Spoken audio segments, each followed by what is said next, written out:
Hello students, welcome to our YouTube channel Art and Study. तो आज मैं आपके लिए लेके आई हूँ बायोलॉजी से टॉपिक कोशिका चक्र एवं कोशिका विभाजन। पिछले वीडियोस में हमने देखा था कोशिका विभाजन के बारे में, कोशिका के बारे में और उसके अंगों के बारे में देखा था। और आज हम देखेंगे कोशिका चक्र एवं कोशिका विभाजन के बारे में। तो सबसे पहले हम ये जानते हैं कि कोशिका चक्र के बारे में किसने बताया था। तो हार्वर्ड पेल्क के द्वारा कोशिका चक्र के बारे में बताया गया था। किसने बताया था? हार्वर्ड पेल्क के द्वारा कोशिका चक्र के बारे में बताया गया था। तो चलिए शुरू करते हैं हम आज का टॉपिक कोशिका चक्र एवं कोशिका विभाजन। तो सबसे पहले हम देखेंगे कोशिका चक्र के बारे में। तो कोशिका चक्र दो भागों में संपन्न होता है। तो सबसे पहले तो कोशिका चक्र में होता है विभाजन की तैयारियां होती है। कोशिका चक्र में हम देखेंगे कोशिका विभाजन किस प्रकार से होता है। तो सबसे पहली अवस्था में तो करता है कोशिका विभाजन की तैयारियां होती हैं, और दूसरे पार्ट में होता है कोशिका का विभाजन होता है। तो कोशिका विभाजन की जो तैयारियों की अवस्था होती है उसको क्या बोलते हैं? उसको इंटरफेज बोला जाता है। इंटरफेज या अंतरावस्था बोला जाता है। इस अवस्था को 3 भागों में डिवाइड किया गया है। तो पहली है G1 प्रावस्था, दूसरी है G2 प्रावस्था और तीसरी है S प्रावस्था। तो इन प्रावस्थाओं के बारे में हम डिटेल से एक एक करके देखेंगे। तो सबसे पहले हम देखेंगे G1 प्रावस्था के बारे में। तो G1 प्रावस्था में क्या होता है स्टूडेंट्स? G1 प्रावस्था प्रथम अंतराली प्रावस्था भी कहलाती है। क्या कहलाती है? प्रथम अंतराली प्रावस्था भी कहलाती है। और इस प्रावस्था में आरएनए,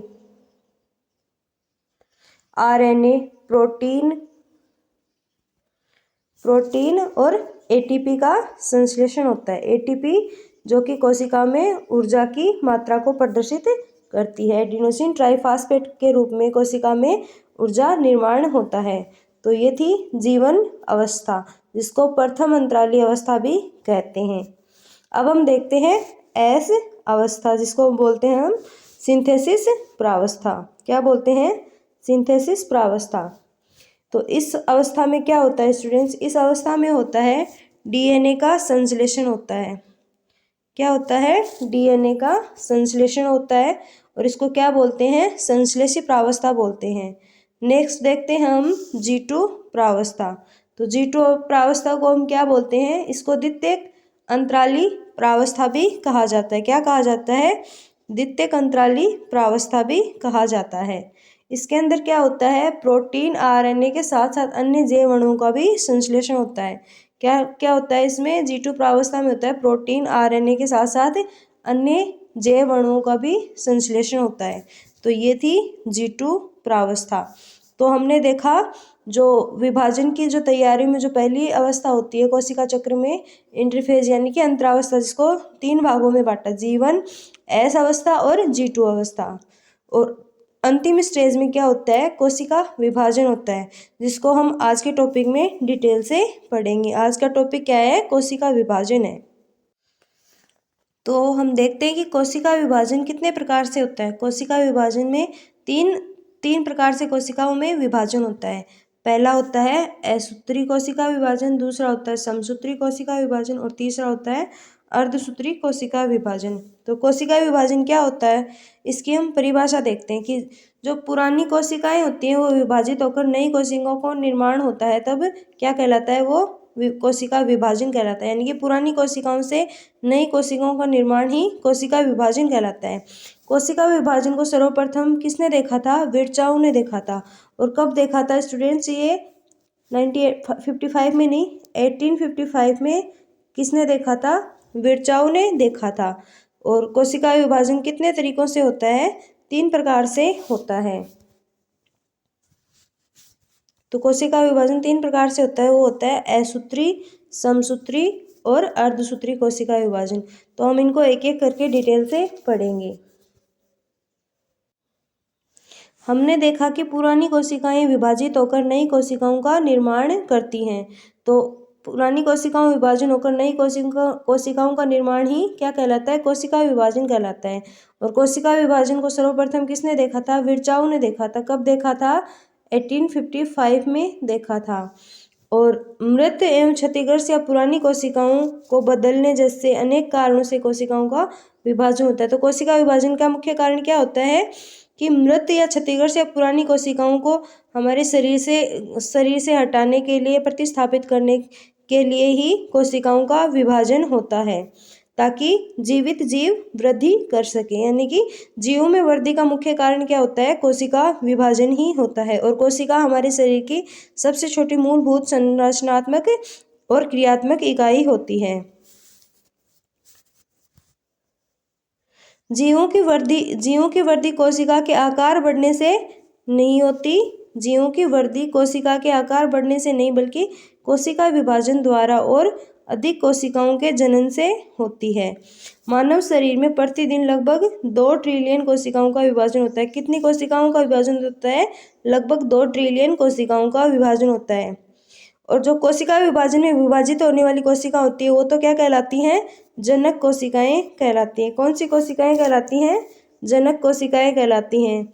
जबकि जो कोशिका विभाजन के बाद में जो कोशिकाएं बनती हैं उनको क्या बोलते हैं? अनेक संतति कोशिकाओं का निर्माण होता है। तो कोशिका विभाजन के फलस्वरूप जो कोशिकाएं निर्मित होती हैं वो क्या कहलाती हैं? संतति कोशिकाएं या डॉटर सेल्स कहलाती हैं। यानी कि पेरेंट सेल किस में बदलती हैं? डॉटर सेल्स में बदलती हैं। और इस प्रक्रिया को क्या कहते हैं? इसी प्रक्रिया को कोशिका चक्र कहा जाता है। तो कोशिकाओं का विभाजन 3 तरीकों से होता है, जिनमें प्रत्येक तरीके की अपनी कुछ विशेषताएं होती है, जिनको हम डिटेल से देखेंगे। तो सबसे पहला कोशिका विभाजन हम देखते हैं असूत्री कोशिका विभाजन, जिसको बोलते हैं एमाइटोसिस भी बोलते हैं। क्या बोलते हैं? एमाइटोसिस। क्या कहते हैं स्टूडेंट्स? एमाइटोसिस भी कहा जाता है। तो यह विभाजन जीवाणु, नीलहरित शैवाल, यीस्ट, अमीबा और प्रोटोजोआ जैसी अविकसित कोशिकाओं में होता है। तो असूत्री विभाजन किन किन कोशिकाओं में देखा जाता है? यह जीवाणु, नीलहरित शैवाल, यीस्ट, अमीबा और प्रोटोजोआ जैसी अविकसित कोशिकाओं में देखा जाता है। इसमें सबसे पहले कोशिका का केंद्रक विभाजित होता है। तो सबसे पहले किसका विभाजन होता है? कोशिका के केंद्रक का विभाजन होता है। उसके बाद कोशिका द्रव्य का विभाजन होता है और अंततः 2 नई संतति कोशिकाओं का निर्माण हो जाता है। तो ये था असूत्री कोशिका विभाजन, जो कि किन किन में होता है? जीवाणु, नीलहरित शैवाल, यीस्ट, अमीबा और प्रोटोजोआ जैसी अविकसित कोशिकाओं में होता है, क्योंकि इसमें अविकसित कोशिकांग पाए जाते हैं। तो ये था असूत्री कोशिका विभाजन। नेक्स्ट हम देखते हैं समसूत्री कोशिका विभाजन, जिसको बोलते हैं माइटोसिस बोलते हैं। क्या बोलते हैं? माइटोसिस कहा जाता है। तो ये एक साधारण कोशिका विभाजन होता है जो साधारण कोशिकाओं में पाया जाता है। इस कोशिका विभाजन को कायिक कोशिका विभाजन भी क्या कहा जाता है? तो समसूत्री कोशिका विभाजन को क्या बोलते हैं? सोमेटिक सेल्स डिवीजन, यानी कि कायिक कोशिका विभाजन भी कहा जाता है, क्योंकि यह विभाजन कायिक कोशिकाओं में होता है और 2 एक समान कोशिकाओं का निर्माण करता है। नाम से पता चलता है कि समसूत्री कोशिका विभाजन, यानी कि ये 2 समान कोशिकाओं का निर्माण करेगा। तो समसूत्री विभाजन में हालांकि कोशिकाओं का विभाजन होता है, लेकिन गुणसूत्रों की संख्या समान होती है। कि समसूत्री कोशिका विभाजन में क्या होता है कि जो कोशिकाओं का जब विभाजन होता है तब इसमें कोशिका तो विभाजित हो जाती है, लेकिन जो गुणसूत्र होते हैं उनकी संख्या समान रहती है। जंतु कोशिकाओं में समसूत्री विभाजन को सबसे पहले किसने देखा था? वोल्थर फ्लेमिंग ने देखा था। किसने देखा था स्टूडेंट्स? वोल्थर फ्लेमिंग ने देखा था। कब देखा था? 1879 ईस्वी में देखा था। उन्होंने इसे क्या नाम दिया था? समसूत्री, यानी कि माइटोसिस नाम दिया था। समसूत्री विभाजन एक सतत प्रक्रिया है। इसे निम्नलिखित प्रकार से 5 चरणों में बांटा गया है। कितने भागों में बांटा गया है समसूत्री कोशिका विभाजन को? 5 भागों में बांटा गया, जिनको हम डिटेल से पढ़ेंगे। तो समसूत्री कोशिका विभाजन कितनी अवस्थाओं में संपन्न होता है? 5 अवस्थाओं में संपन्न होता है। तो सबसे पहली अवस्था है प्रोफेज अवस्था, जो विभाजन की प्रथम अवस्था है। दूसरी है मेटाफेज अवस्था, जो समसूत्री विभाजन का द्वितीय चरण कहलाता है। और तीसरी है एनाफेज अवस्था जो तीसरा चरण कहलाता है, और चौथी है टीलोफेज जो कि चतुर्थ चरण कहलाता है, और पांचवा क्या है, साइटोकाइनेसिस यानी कि केंद्रक कोशिका द्रव्य विभाजन। तो ये थी समसूत्री कोशिका विभाजन की 5 अवस्थाएं। तो अब हम डायग्राम के द्वारा समसूत्री कोशिका विभाजन को समझते हैं। तो जो प्रारंभिक अवस्था होती है उसमें कोशिका इस प्रकार से होती है, जो कि मतलब अपने मूल रूप में होती है, और उसमें कोशिका भित्ति, कोशिका झिल्ली और कोशिका द्रव्य केंद्रिका, क्रोमेटिन जाल आदि इस प्रकार से अवस्थित होते हैं। और उसके बाद में उसकी प्रोफेज प्रावस्था संपन्न होती है। तो प्रोफेज प्रावस्था में कोशिका इस प्रकार से आती है। तो इसमें ये सभी अंग इसी प्रकार से रहते हैं जो अपनी प्रारंभिक अवस्था में होते हैं, जिसमें इसके अंदर मतलब कोशिका विभाजन प्रारंभ हो जाता है। उसके बाद में है जो पश्च प्रोफेज अवस्था दिखाई गई, उसमें क्या होता है, ये जो गुणसूत्र हमें दिखाई दे रहे हैं ये अलग होते हुए दिखाई दे रहे हैं। और जो अगली अवस्था है मेटाफेज अवस्था में, इसमें जो तर्कतंतुओं का निर्माण होने लग जाता है और ध्रुवों का निर्माण भी होने लग जाता है। उसके बाद में जो एनाफेज अवस्था होते हैं उसमें क्रोमोसोम्स हमें पृथक होते हुए दिखाई देते हैं, जो कि डायग्राम में हम देख सकते हैं। ये विभाजन की एनाफेज अवस्था है जिसमें क्रोमोसोम विभाजित होते हुए पृथक होते हुए दिखाई दे रहे हैं। और जो पश्च एनाफेज अवस्था है उसमें तर्कतंतु अपने विभाजन का मतलब विभाजन की पूर्व अवस्था होती है, जिसमें तर्कतंतु इस प्रकार से दिखाई देंगे। और नेक्स्ट है जो टीलोफेज अवस्था है, उसमें जो कोशिका है वो पुत्री केंद्रक का निर्माण हो जाता है, विभाजित होकर इसमें पुत्री केंद्रकों का निर्माण हो जाता है। यानी कि समसूत्री विभाजन में जो दो कोशिकाएं बनेंगी, पुत्री कोशिकाएं बनेंगी, उनमें दोनों में पुत्री केंद्रक पाए जाएंगे। तो और अंतिम जो अवस्था होती है समसूत्री कोशिका विभाजन की, वो कोशिका द्रव्य विभाजन होता है, यानी कि इसमें कोशिका द्रव्य का विभाजन हो जाता है। और पुत्री कोशिकाओं के जो समसूत्री विभाजन है उसके अंतिम अवस्था में कोशिका द्रव्य विभाजन से 2 पुत्री कोशिकाओं का निर्माण होता है, जिसको हम डायग्राम में आसानी से देख सकते हैं। और आगे मैं आपको जो समसूत्री विभाजन है उसको डिटेल से समझाऊंगी। तो ये थी समसूत्री कोशिका विभाजन का डायग्राम जिसको हमने समझा। तो सबसे पहले हम देखते हैं समसूत्री कोशिका विभाजन की पहली प्रावस्था प्रोफेज के बारे में। तो प्रोफेज अवस्था में क्या होता है स्टूडेंट्स, सभी जंतु कोशिकाओं और कुछ पादप कोशिकाओं, कुछ पादपों, कवक व कुछ शैवालों की कोशिकाओं में पाया जाता है। तो ये कोशिका विभाजन कौन कौन सी कोशिकाओं में पाया जाता है, सभी जंतु कोशिकाओं, कुछ पादपों, कवक व शैवालों की कोशिकाओं में पाया जाता है। तारक केंद्रक खुद की प्रतिलिपि तैयार करता है और दो नए तारक केंद्रों में यानी कि सेंट्रियोल्स या सेंट्रोसोम्स में बढ़ जाता है, जो कोशिका ध्रुवों के विपरीत किनारों की तरफ चले जाते हैं। तो डायग्राम में हमने देखा था वो प्रोफेज प्रावस्था में क्या हो रहा था। तो समसूत्री कोशिका विभाजन की अवस्था प्रोफेज में स्पिंडल फाइबर या फाइबरों की श्रृंखला प्रत्येक तारक केंद्र के आसपास के क्षेत्र से निकलती है और नाभिक न्यूक्लियस की तरफ बढ़ती है। कवक और कुछ शैवालों को छोड़ दे तो स्पिंडल फाइबर बिना तारक केंद्र की उपस्थिति के विकसित होता है।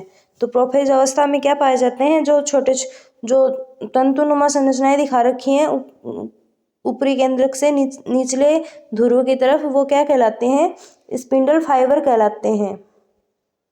तो इन फाइबरों की श्रृंखला प्रत्येक तारक केंद्र के आसपास क्षेत्रों से ही निकलती है।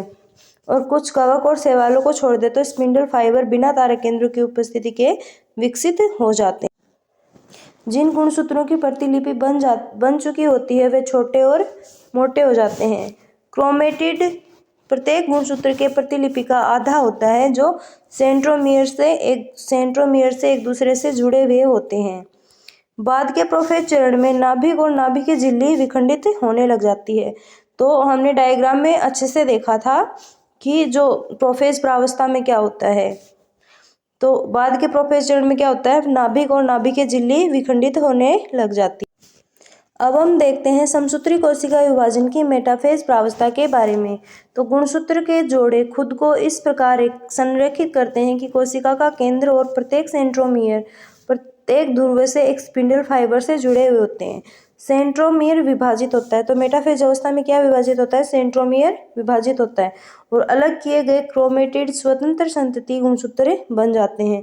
तो सेंट्रोमियर विभाजित होता है और जो अलग हुए हुए क्रोमेटिड होते हैं वो स्वतंत्र संतति गुणसूत्र बन जाते हैं। क्या बन जाते हैं? स्वतंत्र संतति गुणसूत्र बन जाते हैं।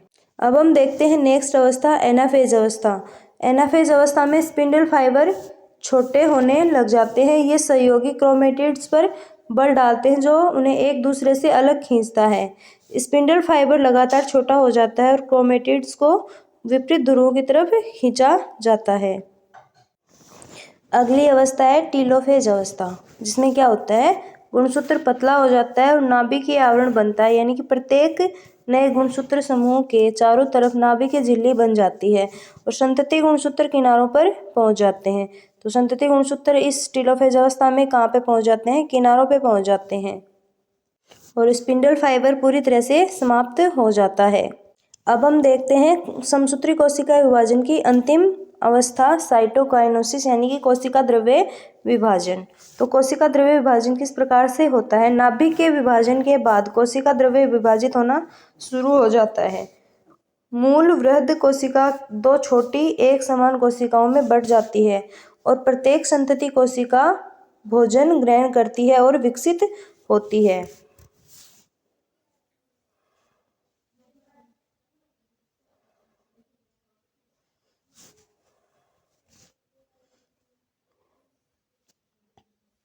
और यह जो प्रक्रिया है कोशिका विभाजन की, जो कोशिका भोजन ग्रहण करती है और विकसित होती है तथा विभाजित होती जाती है, यह प्रक्रिया लगातार चलती रहती है। संतति कोशिकाओं में संचरण का यह चयापचय मेटाबॉलिज्म की नियंत्रणता को बनाए रखता है। तो संतति कोशिकाओं का जो संचरण होता है ये मेटाबॉलिज्म में सहायता करता है। और क्या करता है?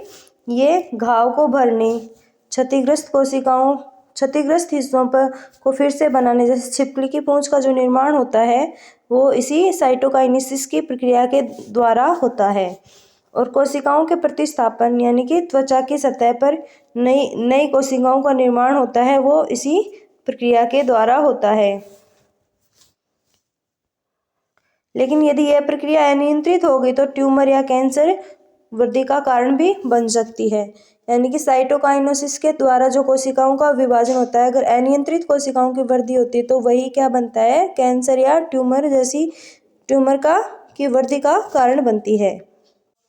और समसूत्री कोशिका विभाजन में यह भी सुनिश्चित किया जाता है कि दो संतति कोशिकाओं में समान संख्या में गुणसूत्र हों, इसलिए जनक कोशिकाओं के समान ही गुण पाए जाते हैं। तो जब समसूत्री विभाजन होता है तो उनसे जो निर्मित जीव होते हैं उनमें जनक कोशिकाओं के समान ही गुण पाए जाते हैं।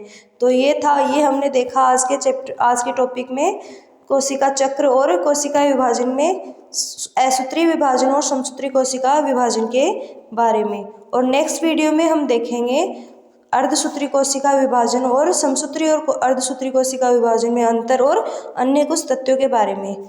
तो ये था आज का टॉपिक, कोशिका चक्र एवं कोशिका विभाजन का पहला part. So I hope you like this video, so share, like and subscribe my channel. Thanks for watching.